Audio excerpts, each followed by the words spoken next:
Ayan, hello. Muli isang magandang morning sa ating lahat. Ayan. Ngayon dito tayo may site visit tayo nga titingnan at may problema dito sa warehouse. So check upin natin kung bakit may problema ang warehouse. Natulog daw ito sa building. Ngayon nakita ko ngayon sa taas yung laylay ng yero talaga bulok na. At yan, puro na sealant yan. So ang gagawin ko naman dito ngayon, kukuha tayo ng sample ng yero. Yan. Kasi yung laylayan nito puputulin natin hanggang dito. Tapos ika-counter natin ang yero natin dito para matanggal itong mga bulok-bulok na yero.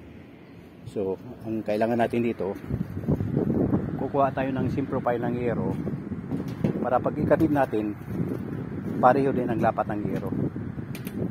So, hindi tayo pwede kukuha na ibang klaseng yero. Dapat, ang kailangan natin, kuha tayo sample para maging kung anong design o profile ng yero maging pareho siya. Yan, papalitan na natin yan.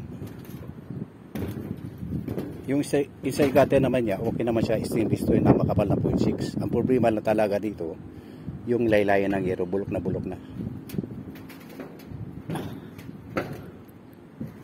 Ayan.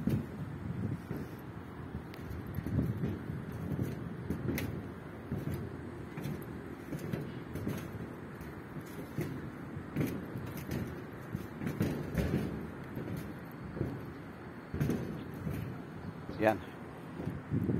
Muli, isang magandang morning sa ating lahat. Daghang salamat.